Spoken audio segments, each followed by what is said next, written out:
Assalamualaikum warahmatullahi wabarakatuh. Waalaikumsalam warahmatullahi wabarakatuh. Kembali lagi bersama saya, Adam Gimnastiar dan Ki Ambon di channel Narasi Ruang. Teman-teman yang menonton video ini, kami doakan agar senantiasa berada dalam lindungan Allah Subhanahu wa Ta'ala. Amin ya Rabbal Alamin. Seperti biasa, kami tidak pernah bosan ataupun lelah untuk mengunjungi tempat-tempat bersejarah yang ada di Kabupaten Indramayu dan sekitarnya. Dan saat ini kami sedang berada di Stana Bojongsari yang berlokasi di Kelurahan Bojongsari, Kecamatan Indramayu, Kabupaten Indramayu. Nah, Ki Ambon, kan ini kan ya tempatnya dikelilingi makam-makam gitu. Itu menurut Ki Ambon gimana? Apa ada yang menarik Ki Ambon? Yang saya rasa, kalau saya bicara soal energi, saya untuk energi dari sepuh memang mendukung, tapi untuk energi yang lain kurang. Energi lain kurang mendukung, sehingga ada rasa sedikit panas. Oh gitu. Yaudah, semoga kita bisa lancar sampai selesai. Yaudah teman-teman, mari kita lanjut ke dalam.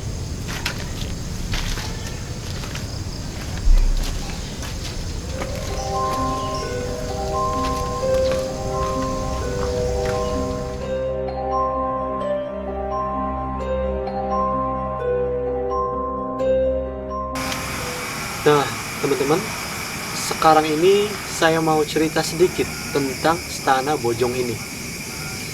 Jadi, menurut keterangan yang beredar, yang pernah saya baca dan saya dengar, Stana Bojong ini merupakan tempat berkumpul, bermusyawarah, dan juga bermukimnya para utusan yang datang dari Cirebon ke Indramayu. Mereka itu datang ke Indramayu dengan tujuan untuk melihat-lihat kondisi Indramayu itu seperti apa. Dan mereka juga membangun salah satu masjid tertua yang ada di Indramayu, yang kemudian kita kenal sebagai Masjid Agung Pusaka Dermayu atau Masjid Baitur Rahman Dermayu. Ya ampun, saya juga pernah dengar cerita bahwa pernah ada kejadian di mana langgar atau musola di sekitar sini nih ambruk gara-gara tertimpa pohon asem yang tumbang itu. Itu dari sudut pandang Ki Ambon, menurut Ki Ambon itu gimana sih? Ya, yang saya dapatkan dan yang saya rasakan, dan diduga juga masyarakat di sekitar pernah melakukan maksiat. Wow. Jadi apa ya? Kalau menurut bicaraan saya, menurut alam, sehingga alam tidak menerima perbuatan tersebut, sehingga maka terjadilah teguran yang tidak diinginkan, masyarakat juga teguran dari itu. Teguran ya. Gitu. Oh ya, sebagai tambahan informasi, dulu tempat ini juga pada saat para utusan tersebut datang, tempat ini masih berupa kali Cimanuk, belum dibangun sebesar ini ya teman-teman.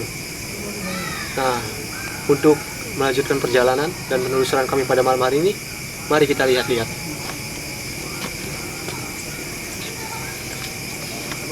Seperti yang bisa kita semua lihat, di belakang saya sini terdapat banyak sekali makam-makam, dan sepertinya ini makam yang paling tua di sini. Kelihatan banget dari motif-motif dan ukirannya, kelihatan umurnya udah bertahun-tahun ya, mungkin ratusan tahun. Ya ampun, kira-kira bisa tahu nggak ini berapa lama? Ya, berapa ratusan tahun. Ratusan tahun gitu ya. Ya udah teman-teman, mari kita keliling lebih lanjut.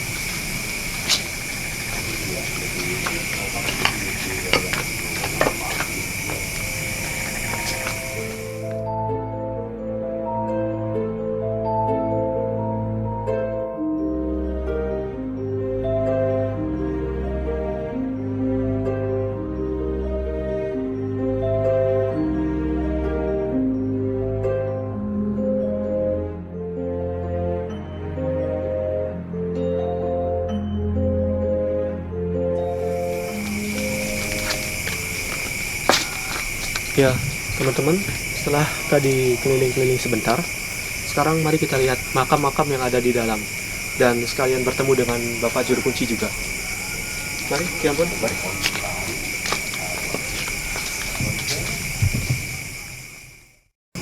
Nah, teman-teman, sekarang ini kami sudah bersama Bapak Juru Kunci.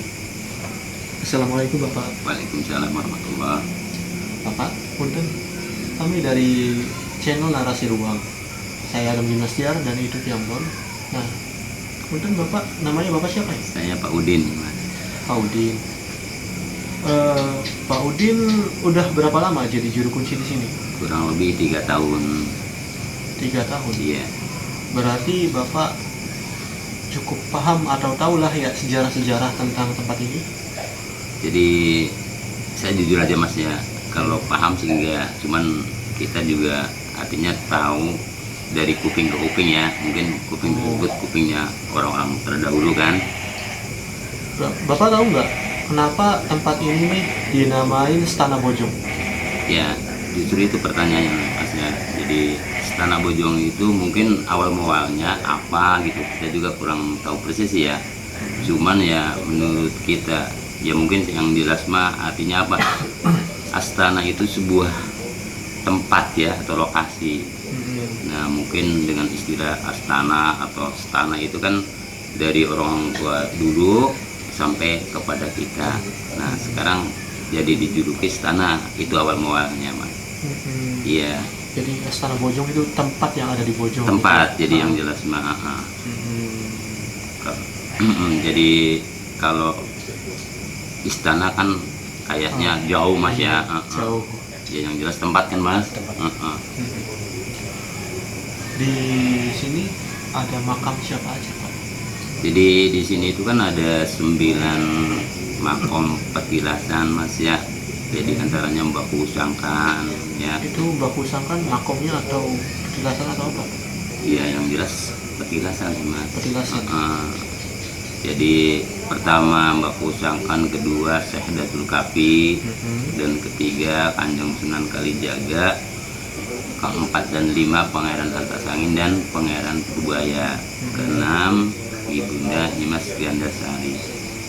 Nah yang di luar ada Syekh Magelung Sakti ya. Terus di Bukangrum ada gedung kecil tuh di dalamnya di Bukangrum. Nah yang satunya Pangeran Saling Singan itu Mas ya. Jadi berapa tuh jumlahnya 9 ya? 9, iya. Jadi semula ya artinya rombongannya Mbak Pusangkan dan juga semuanya itu di sini tuh memang dalam rangka atau katakanlah punya visi dan misi Mas ya. Nah visi dan misi tersebut adalah merencanakan membangun sebuah masjid Mas. Masjid. Sebuah masjid di desa Dermayu Mas. Masjid Agung ya. Iya masjid pusaka tuh Mas. Di iya. Di depannya makam Sulawesi sono tuh. Jadi semua rombongan tersebut kalau merencanakan sesuatu bangun ini dulu di sini itu Mas. Ketemuan. Jadi di samping tempat musyawarah memang artinya apa ya merencanakan membangun masjid Mas. Ya sekitar abad ke 15-16an kurang lebihnya kalau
ngambil, kok ada yang lempar bunga melati gitu kan.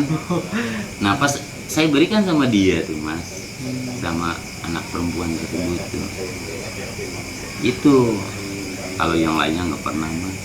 Nggak pernah. Iya nggak pernah ada saya melihat yang aneh-aneh itu nggak pernah. Kalau laporan dari pengunjung yang datang, barangkali ada, kan biasanya ada yang nginep gitu, barangkali mereka laporin ke bapak, apa mereka ngalamin hal-hal aneh? Nggak cerita? Enggak sih mas, nggak pernah ada mas. Nggak pernah. Selama kita tuh nggak pernah ada yang ngadu asalnya pernah nemu ini itu, nggak pernah mas. Nggak pernah. Mm-mm. Itu selama bapak menjadi juru kunci, tamu yang datang paling jauh itu dari mana pak? Ya, ada yang dari Jakarta mas, ada yang dari Banten, ada. Tujuan mereka datang sini biasanya ngapain? Ya cuma sekedar doa aja mas gitu. Dan kita juga kan harus apa sih ya, ya memang saya tekankan, jangan sekali-kali kita minta kepada makom kan itu ya. Pertama, kedua yang namanya ziarah kubur itu kan hanya sebatas doa aja gitu kan, kita kirim doa kepada ahli kubur, cuman itu aja mas.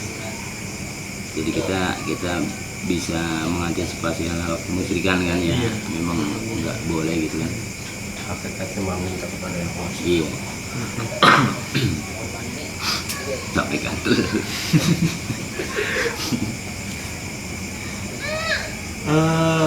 Biasanya ramenya itu pas momen-momen apa aja pak tempat ini? Biasanya Jumat Kliwon mas. Jumat Kliwon rame. Rame. Iya, itu pak, saya pernah dengar cerita tuh, katanya di dekat sini nih ya, pernah ada musola yang ambruk gara-gara ketindihan pohon asem. Itu benar nggak pak? Iya betul. Jadi musola itu mas, awalnya kan dibangun rombongannya Mbak Kru ya. Waktu sama Iya. Iya. Nah terus entah beberapa ratus tahun, nah tiba-tiba mas kejatuhan pohon asem tuh. Ya karena apa sih, sekitar lingkungan sini, nah itu kan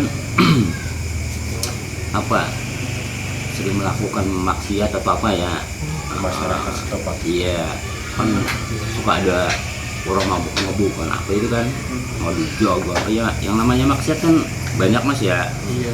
Nah makanya tuh Dapat musola itu kejatuhan pohon sehingga ambruk, masih rusak semuanya tuh. Sampai materialnya itu kan dikukus ya, disimpan gitu. Nah beberapa tahun kemudian ngintis lagi, didirikan lagi mas. Tapi geser tempatnya itu kan, jadi sekitar 4-5 meteran mas dari musola dulu. Geser Ke arah sana sedikit tuh mas, ya, seperti yang sekarang tuh. ke arah timur. Ya, ke arah timur. Jadi memang kalau pohon yang tumbang ini mas, yang saya ketahui ya 3. Jadi pertama asem ya, kalau asem saya nggak tahu tuh mas, belum tahu. Lebih dari sekali ya pak? Iya, Oh. iya. Jadi ini juga gedung ini kan pernah kejatuhan pohon juga sih mas, gedung dulunya tuh kan jadi rusak, atapnya semua rusak gitu. Nah pada saat itu masyarakat belum bisa bangun mas, sekitar tahun 68 itu. Nah tiba-tiba tahun 71 itu dibangun oleh toko emas Sakila mas. Toko emas Sakila. Masa ini. Iya nih dibangun nih. Ini temboknya masih bangunan Sakila dari tahun 71. Kalau atapnya memang sudah diganti sama orang-orang yang sekarang tuh mas. Mas Akila itu orang Toko Mas Sakila itu mas, kalau suaminya memang orang apa, keturunan Tionghoa sih mas. Nah ibunya itu orang Pabean Ilir mas, orang Pabean Ilir, nikah sama dia gitu. Dulunya tempat ini sebelum jadi Istana Bojong yang seperti bisa kita lihat saat ini nih, kayak gimana pak? Ya Pernah diceritakan nggak barangkali dari? enggak sih mas, Enggak. enggak pernah dari orang tua. Emang kalau makam-makam tua yang ada di sini itu ya mungkin sebagai perintis-perintis apa diabadikannya petilasan ini Mas. Mungkin apa yang mengabadikan jasanya itu kan, jadi diabadikan. Terus ya memang kalau diceritakan memang orang-orang apa pejuang Islam itu karena apa sih ya, mungkin dekat sama Sang Pencipta, jadi sampai sekarang kan tetap aja barokah ya, banyak yang mendoakan gitu kan. Iya betul. Iya, nggak dengan seperti kita ini kan ya. Biasa-biasa Iya, aja. terkadang anak sendiri juga nggak mau tahu lah gitu kan. Iya, kalau orang-orang dulu emang beda sih ya derajatnya. Saya pernah dengar sih katanya dulu tempat ini nih Kali Cimanuk gitu ya, masih belum, sebelum dibangun tuh Kali Cimanuk. Bukan, kalau letaknya Kali Cimanuk itu Mas, jadi ini nih, istana ini kan dilingkari Sungai Cimanuk dulu Mas. Tuh rumah itu tuh Mas, yang kelihatan lampunya tuh. Iya. Itu tengah-tengah kali tuh Mas. Oh, di tengah-tengah kali Iya. ini ya. Sampai ke sana, ke ujung Caplak itu. Balik lagi ke arah timur Mas. Iya. Jadi di sini bukan termasuk ya, Bukan, kalau di sini bukan, malah dikelilingi sungai gitu kan. pinggiran. Iya. Iya. Nah, kenapa sekarang sungainya bukan Maksudnya? ya sudah jadi rumah? Ya karena kan sudah beberapa ratus tahun mungkin Mas ya, sekitar 200 tahunan kurang lebihnya gitu kan. Kali Cimanuk itu kan dengan sendirinya karena ada pelurusan Sungai Cimanuk Mas, jadi itunya kan ditutup, harus airnya yang ke sana kan ditutup di sebelah sana itu Mas, diluruskan sih dari sana tuh. Sungai itu nggak jalan. Iya, dengan sendirinya kan mati ya. Udah, Bapak, terima kasih. Ya, Sudah sama-sama Mas ya. menjawab pertanyaan-pertanyaan kami Iya. ya, Pak. Ini kami boleh izin buat bermeditasi atau menyelaraskan energi. Mangga. Ya dah, terima kasih banyak Pak. Sama-sama ya. Mangga, melibat mawon.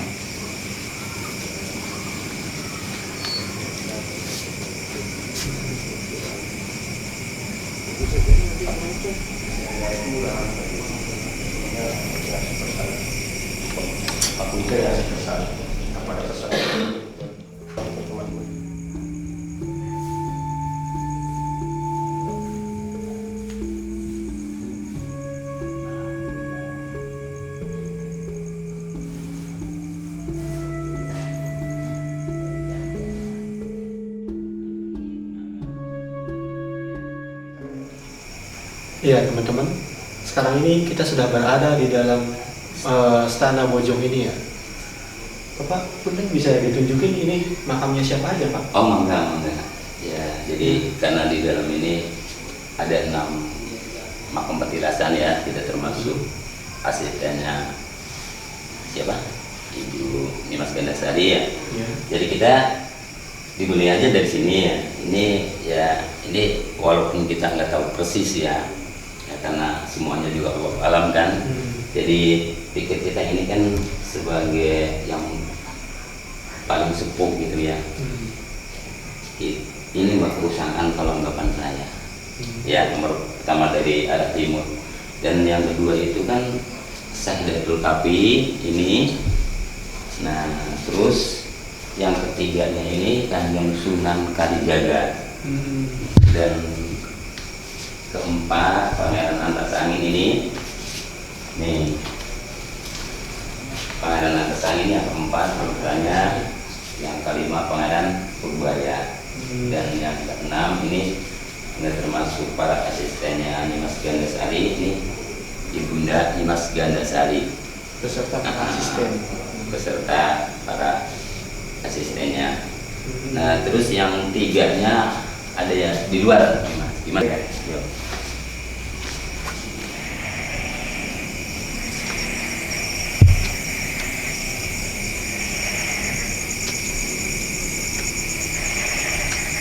Nah, ini yang ketujuh Pangeran Syekh Megelung Sakti, sekaligus adalah suami daripada Nimas Ratu Gandasari. Nimas Gandasari gitu. Iya. Nah, yang kedelapan itu tuh Mas, gedung kecil tuh kesana apa enggak? Ya, itu gedung kecil nomor 8 itu di Jebugang rumah. Ada di dalamnya. Ya, makam petilasannya di dalam, itu namanya Babuyut Jebugang Rum. Kemudian yang terakhir ada yang ke-9.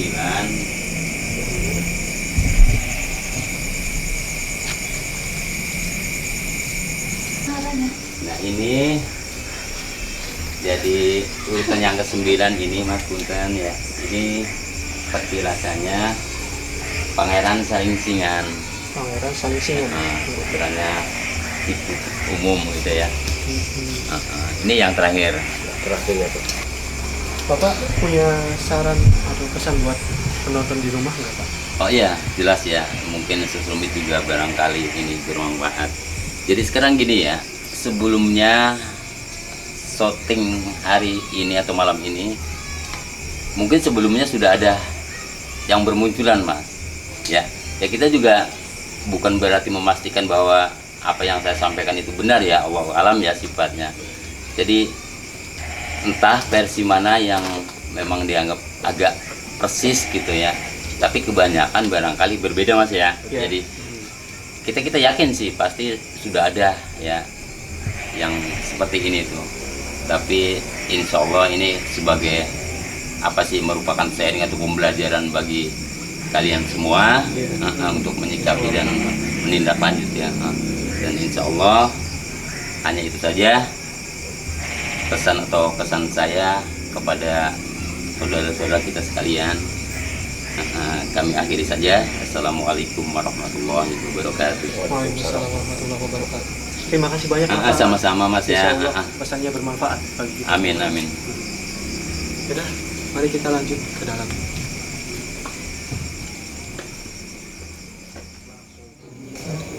Ya teman-teman, sekarang ini kami akan mencoba untuk menyelaraskan energi yang ada di sini dengan melakukan meditasi yang akan dipimpin oleh Kiambon dan Kang Ucok.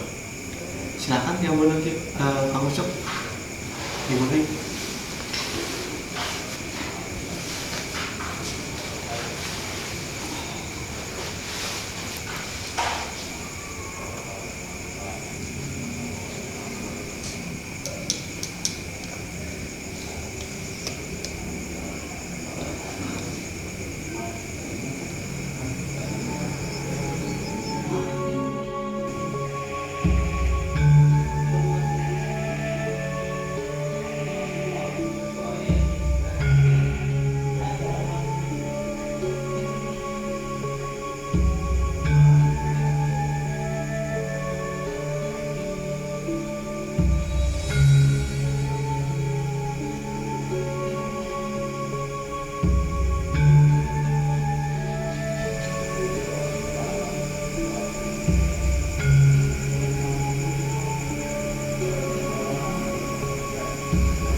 Gimana kamu Ucok, Kiambon, apa yang dirasain setelah meditasi? Dari kamu Ucok dulu. Kiambon dulu. Ya. Tidak ada apa-apa nih. Saya merasa sama dia. Cahaya keilahian. Cahaya ilahi. Keilahian. Yang maklum kami di sini sepuh-sepuh penjual Islam. Jadi banyak cahaya. Juga yang dirasakan sejuk. Sejuk. Yang saya dapatkan. Itu saja. Kalau kamu Ucok, Alhamdulillah dalam perasaan